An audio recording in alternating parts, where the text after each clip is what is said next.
Bonjour à tous, aujourd'hui on se retrouve pour la deuxième vidéo de la semaine. C'est surprenant, on est productif ici. Aujourd'hui on va parler de tennis, pas de foot. Peut-être vous l'avez remarqué en bio, on avait écrit qu'on était ouvert à d'autres sujets. Roland Garros c'est fini dimanche et on va parler de l'issue de ce tournoi, Johan. Qu'est-ce que tu as à dire? Ouais, deux grandes semaines de Roland-Garros avec beaucoup de surprises. Beaucoup de surprises. En tout cas, on va en parler juste tout à l'heure. Mais j'espère que vous allez bien et que vous allez apprécier la vidéo. Elle va pas être trop longue, je pense, comme celle qui sortira juste avant. Donc voilà. Une fois n'est pas coutume, on va commencer par la fin. La finale, Djokovic bat Rude en 3-7, 3-0. Ouais, Est-ce que tu vois Novak aller faire le tour du Grand Chelem et gagner les 4 cette année? bah, il peut, ça c'est sûr qu'il peut. Wimbledon, je le vois même pas perdre. Pour être honnête, je le vois pas perdre parce que tout simplement, il a pas de concurrence sur Herbe. Sur Herbe, il a 7 Wimbledon, je crois.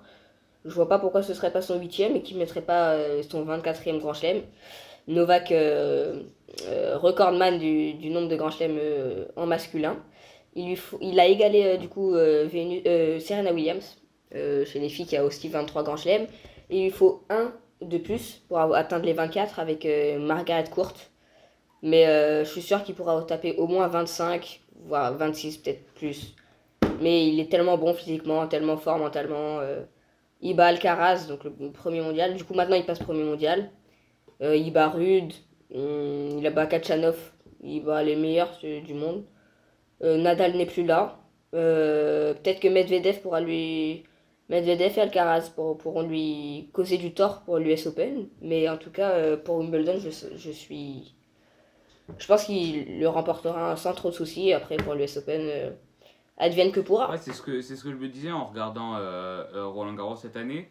Qui peut lui poser problème en fait? On a vu le match contre Alcaraz qui avait commencé en trombe pour Novak en gagnant le premier set 6-3, il me semble. On a vu Alcaraz prendre un Ouais, c'est certain ça. ascendant au deuxième set en gagnant 7-5. On a vu qu'au troisième set, ça a commencé à tourner en la faveur de l'Espagnol.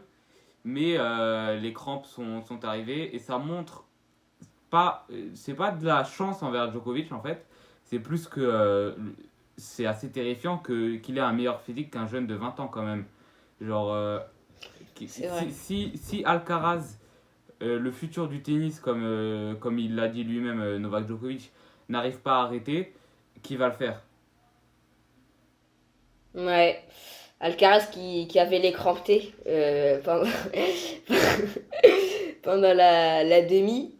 Mais bon, la demi, c'était un peu la finale avant l'heure, on le savait. Et, il y avait un partout jusqu'avant qu'il ait ses crampes. C'est dommage parce que je suis sûre qu'il aurait pu le battre. Maintenant, il avait qu'à. Enfin, il était moins bon physiquement, moins bon mentalement. Et voilà, Novak qui s'impose. Il s'impose dans ce grand chelem. Moi, je vais parler de Zverev maintenant. Mon chouchou, c'est mon joueur préféré, Zverev. Et, euh, et le voir à ce niveau-là, ça me faisait plaisir. Ça faisait un an qu'il n'avait pas eu ce niveau-là. Depuis le début de la saison, il n'arrivait pas à revenir. Il n'enchaînait pas de victoire. Et là, durant Roland Garros, il est passé premier tour, deuxième tour, troisième tour, huitième, quart. Il perd contre Rude dans 3 sets, mais c'est pas le plus important. Le plus important, c'est qu'on a de nouveau un Zverev qui va peut-être entrer dans le top 10. Je suis pas sûre. Peut-être top 15 sûrement. Ça me fait vraiment plaisir pour lui. Donc voilà. Moi, je vais continuer avec Djokovic. On a vu le Djokovic douter pendant certains matchs. On l'a vu un peu démarrer pas très fort contre Fokina, de même contre Khachanov. Mais en fait, le point fort de ce joueur et des grands joueurs, c'est que dès qu'ils retrouvent leur tennis, comme disaient les commentateurs d'Eurosport, dès qu'ils retrouvent leur point fort, ils sont imbattables. On a vu dès qu'il a commencé à bien jouer contre Khachanov, mais l'adversaire pouvait plus rien faire en fait. Il jouait avec lui en fait. Et je trouve ça assez incroyable à 36 ans d'avoir encore le niveau de s'amuser avec ses adversaires une fois après avoir passé ses moments faibles. Ouais, je suis d'accord avec toi. Djokovic, on le savait, hein, de toute façon, il a énormément de mental. Voilà, il fait pas beaucoup de double fautes, pas de fautes directes. Ah oui, stat très importante aussi, dans tous ces tie-breaks il a fait aucune faute directe. Vous savez, il a fait combien de points en tie-break dans toute cette quinzaine? 53 points. Sur 53 points, il fait aucune faute directe. C'est pour vous dire comment ce joueur, il est capable d'élever son niveau de jeu dans les moments importants. C'est simplement fabuleux. Donc moi, on va enchaîner, on va parler de Rude. Parce que Rude, pour moi, c'est un joueur incroyable. Il lift. En fait, il a un jeu. Il a un jeu un peu de tapette. C'est-à-dire qu'il fait pas beaucoup de fautes. Il lift énormément ses balles et il laisse le joueur adverse faire ses fautes. Comme ça a été le cas contre Zverev, ça a été le cas contre Rune, ça a été le cas bon, avant contre des joueurs un peu moins bons, mais contre Rune et Zverev, en tout cas ses plus gros adversaires, qu'il a écrasé. Et ben il jouait comme ça et son jeu marche très bien. Seulement son jeu, en fait, c'est un jeu qui est un peu trop, comment dirais-je, il est un peu trop craintif. C'est pour ça que dans les 3 finales de Grand Chelem qu'il fait, il a joué 3 finales, les 3, c'est 3 défaites parce qu'il joue qui? Il joue Nadal. Il se prend 6-3, 6-3, 6-0. Il se fait démonter. Nadal à Il Roland joue Garros. qui? Joue Alcaraz. Faut... Ouais, non, Nadal à Roland Garros, bien sûr, mais il se fait exploser. Il joue qui? Joue Alcaraz, où il prend un set à l'US Open en août dernier. Et il joue qui? Il joue Djoko. Et il prend un seul set sur ces 3 finales. Ce qui montre qu'il n'a pas le niveau, actuellement en tout cas, pour remporter un grand chelem. Donc il fait ses points. Là, il gagne 1200 points. Enfin non, en fait, il n'en gagne pas vu qu'il avait fait une finale d'avant. Mais il peut s'installer dans ce top 5, voire ce top 3, maintenant qu'il n'y a plus de Nadal. Et donc c'est un très bon joueur. Mais on rappelle que son palmarès, c'est un ATP 250. C'est-à-dire qu'il a gagné 10 ATP 250, mais jamais un 500, jamais un 1000, jamais un grand chelem. Voilà, toujours des finales ou Ouais. des choses comme ça, mais jamais de victoire. Maintenant, je vais parler d'un sujet qui a fait polémique ces derniers jours lors du déroulement du tournoi. Tu penses quoi de l'attitude du public de Roland Garros? On a vu que certaines personnes se plaignaient sur Twitter d'abord des sifflements, puis des sièges vides avec les conviés qui arrivaient une demi-heure, 45 minutes en retard. Qu'est-ce que tu penses de ces Ouais. polémiques? Moi, j'ai envie d'être bref sur ce sujet, parce que oui, c'est vrai, le public de Roland Garros a été beaucoup plus bruyant cette année. Mais ça fait de l'ambiance, ça fait tout ça. Alors attention, je dis pas que c'était forcément bien. Il y a eu des moments comme quand il y a eu Tyler Fritz contre Rinderknech, quand Tyler Fritz gagne et qu'il fait sa célébration là, le chute, et que ensuite il y a Marion Bartoli qui veut l'interroger, il peut pas parler parce qu'il y a des sifflets dans tous les sens. Et le seul moment où il y a des applaudissements, c'est quand on montre la meuf de Tyler Fritz. C'est narine, comment le public est beauf. Ça m'a beaucoup fait marrer sur le coup, mais attention, bien sûr, on a eu des sifflets encore aujourd'hui contre Novak, mais bon, ça c'est tous les ans dans tous les circuits. C'est vrai que Novak, personne ne l'aime en Ouais. général, enfin, dans le public en tout cas, je parle. Et ouais, du coup, beaucoup d'attitudes qui vont pas, mais bon, après, ça fait la beauté du sport, c'est ce facteur-là que les gens choisissent leur joueur sur le match et qu'il y en a un forcément qui se fait critiquer, l'autre qui se fait encenser, mais bon, c'est la beauté de ce sport et bon, moi je suis pas forcément pour blâmer ses attitudes. Eh ben, moi, je suis pas d'accord avec toi, honnêtement. Moi, en fait, ce que Ouais. j'aime bien au tennis, justement, c'est cet aspect élégant, tu vois. Cet aspect euh, personne ne parle pendant le serve. Ouais, donc c'est vraiment cet aspect d'élégance que j'aime bien au tennis. Le public ne parle pas pendant le serve. Et c'est vraiment en fait ce qui me séduit dans ce sport, tu vois. Maintenant, je trouve que ça gâche un peu l'âme du sport d'avoir des sifflets, d'avoir des gens qui huent. Et voilà, je trouve ça un peu dommage personnellement, mais ouais, chacun son avis sur l'action. Bah, je dis pas que je suis pas d'accord avec toi. En fait, ce que je dis, c'est que ce côté. En fait, je t'explique. il y a deux côtés dans ce que tu dis. C'est l'ambiance, tu as deux côtés. Tu as le côté qui encourage, qui encense, qui crie de joie après les échanges, qui applaudit, c'est super beau ça, c'est réel. Mais c'est vrai que perturber les joueurs au service et pendant les échanges, c'est vrai que c'est inacceptable parce que tu ne respectes pas le joueur, tu l'empêches de se concentrer et c'est pas normal. Ouais, donc c'est pour ça que je suis pas d'accord. Maintenant, moi j'ai envie de parler de ces déceptions du Roland Garros. Il y en a quelques-unes. Bon, pour moi, il y en a, disons, trois. Enfin, je vais en dire plutôt deux qu'on attendait plus. Moi, j'attendais plus Daniil Medvedev. Daniil Medvedev qui perd au premier tour contre Thiago Seyboth Wild, que moi j'aimais beaucoup sur le coup. Il perd je sais plus, en 5-7, je crois. Ouais, en 5-7 au cinquième. Il perd alors il est vainqueur sortant du tournoi de Madrid. Il gagne à Madrid et du coup, bah, non, pardon, il gagne pas à Madrid, il gagne à Rome. Il vient de gagner Rome.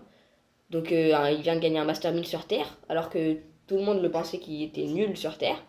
Donc, il arrive à Roland Garros avec un statut quand même de deuxième mondial. Donc il arrive deuxième mondial et comme il vient de gagner un Master 1000, et ben on attend à ce qu'il aille loin. Et au final, il se fait sortir au premier tour. Et je te demande qu'est-ce qui a pu se passer pendant ce match, quoi. Ouais, c'est vrai, c'était vraiment la sensation du premier tour, l'élimination de Medvedev. Moi, je pense que il y a vraiment des, il y a vraiment des, au tennis, il y a vraiment des momentum, tu vois. Il y a des formes et en fait, au tennis, c'est pas parce que tu as gagné un ATP 1000 juste avant sur le même terrain que tu pars en favori pour les grands chelems. Pour moi, le grand chelem, c'est vraiment un tournoi spécial où tout peut se passer. T'as vraiment ces 3 sets gagnants et tu peux inverser la tendance vraiment rapidement. Tu m'as dit que c'était en 5-7. Ça veut dire que ça a été dur et il y a eu. En fait, ce qui est bien dans ce genre de tournoi, ce qui est vraiment les rangs spéciaux, c'est vraiment cette capacité à pouvoir inverser la tendance dans un match que de cette gagnante, t'as pas vraiment le temps. Tu peux, hein, mais il faut vraiment que ce soit très vite. Si tu perds 1-0 et que le deuxième set est mal parti, tu peux toujours essayer de gagner le deuxième set, mais ça va être très compliqué. Alors que dans ce genre de tournoi, tu peux perdre les deux premiers sets, tu peux quand même renverser la tendance. Maintenant, je pense que c'est ça ce qui s'est passé. Je pense qu'il y a eu une perte de forme, il y a une perte de confiance. Maintenant, faut pas enterrer Medvedev trop vite. Je pense qu'il va revenir chaud comme jamais à Wimbledon et il va être et surtout à l'US Open où il va être très dangereux sur son terrain favori. Ouais, je suis d'accord avec toi. Bah, ce qu'on peut ajouter aussi, c'est que bah, Thiago Seyboth, il a produit un super beau jeu. Et au fait, au tennis, ce qui est incroyable, c'est que tout le monde peut battre tout le monde. Peut-être mis à part ouais, Djokovic, Nadal et Federer, j'ai envie de te dire, ceux-là, ils sont gravés dans le temps. Ils sont très très durs à bouger, mais t'as des joueurs vraiment qui sortent de n'importe où, qui sortent des qualifications, comme bah, Seyboth Wild. Il y a eu Daniel Altmaier qui bat en 5-7, en 5h26, Yannick Sinner. Bon, je vais pas rentrer dans ça parce que c'est à peu près toujours la même chose. Il y a Roublev aussi qui perd. Mais tout ça, c'est des joueurs du top 10 qu'on attend beaucoup plus haut et finalement qui perdent très rapidement et contre des joueurs qu'on n'attendait pas. Et donc c'est ça la beauté de ce sport également, c'est que tout le monde peut battre tout le monde. Donc voilà, c'était pour conclure. Toi, si tu as des choses à Ouais, dire encore. j'aimerais juste aborder un dernier point. Est-ce que tu Ouais. penses que dernièrement le niveau du top 10 sur le circuit s'est vraiment détérioré? Parce que c'est ce que je vois sur Twitter en ce moment, comme quoi avec des joueurs comme OG Aliassim dans le top 10, le niveau de ce dernier s'est vraiment détérioré de manière visible. Non, je suis pas d'accord avec ça. Parce que, bah après, sur Twitter, il y a de tout Hmm. forcément, hein. C'est peut-être un peu vrai, mais enfin, si les gens disent qu'il s'est détérioré à un gros niveau, je suis pas d'accord. Pourquoi? Parce que dans le top 10, il y a, bon, je connais pas exactement les positions du top 10, hein, mais bon, On a donc Djokovic, Djokovic le GOAT, on le Ouais, sait le tous. GOAT. On parle pas de Nadal. On a Alcaraz, donc 20 ans, c'est juste un monstre. Ce mec, je suis sûr qu'il pourrait gagner au moins 10 grands chelems. On a Alcaraz, on a Medvedev, donc joueur qui a réussi à battre Djokovic quasiment à son prime, donc il y a 2 ans à l'US Open. Donc c'est vraiment des joueurs incroyables. Bon, il n'y a pas encore Zverev, mais Zverev, on sait que c'est un grand joueur. Bon, voilà, donc il y a quand même des grands joueurs. Après, c'est vrai que si tu regardes la deuxième partie de ce top 10, bon, Sinner, Rublev, maintenant il va y avoir Kachanov, il y a qui d'autre? Je peux te donner, bah ouais, OJ Aliassim, comme tu dis. C'est vrai qu'il y a des joueurs un peu moins bons que, oui, les Nishikori, les Wawrinka, les Raonic d'avant, c'est vrai. Mais je suis pas trop d'accord. Il y a Casper Ruud. Casper Ruud, franchement, bah, je suis amoureux de ce joueur. Parce que c'est vrai que bah, mes amis qui commenteront cette vidéo, ils disent que je le critique souvent. Je dis juste qu'il fait pas encore ses preuves, mais qu'il est encore jeune et qu'il peut progresser et qu'il aura, c'est sûr, plusieurs grands chelems à son actif à la fin de sa carrière. Donc voilà, moi je suis pas d'accord avec ça. Bah ok, bah, je trouve ton avis assez respectable. Du coup, dites-nous en commentaire comment vous avez trouvé la vidéo. Une vidéo pas sur le foot mais sur le tennis aujourd'hui. Ouais, Est-ce que ça vous intéresse ouais, sur le d'écouter tennis. notre avis sur d'autres sujets, d'autres sports? Commentez ça. Voilà. On fera peut-être le Tour de France si j'arrive à le convaincre. Ouais, on réagira sûrement à Wimbledon ou à l'US Open encore. On peut faire, je sais pas, de la Formule 1. Bon, même si en ce moment c'est pas très Ouais, intéressant vu que Verstappen ouais, gagne tout. quoique, Dites-nous, on pourrait parler du midfield et ah, de choses comme ça. ce que je peux faire aussi, c'est que, bon, je vais essayer de voir avec lui, mais je peux parler de la NBA là, avec les finals là qui se déroulent demain là, la manche Hmm. 5. On verra si on vous sort de sport. Dites-nous si vous voulez voir d'autres sports sur la chaîne ou si vous préférez vraiment que le foot. Donc voilà, c'était une vidéo de, ouais, 17 minutes si Ouais, je vois bien, une petite 16, vingtaine. je sais pas. Voilà, plus d'un quart d'heure en tout cas. Dites-nous si c'était un peu court, un peu long, comme vous l'avez trouvé. On se retrouve pour une prochaine vidéo, bah, cette semaine ou la semaine prochaine. Au revoir.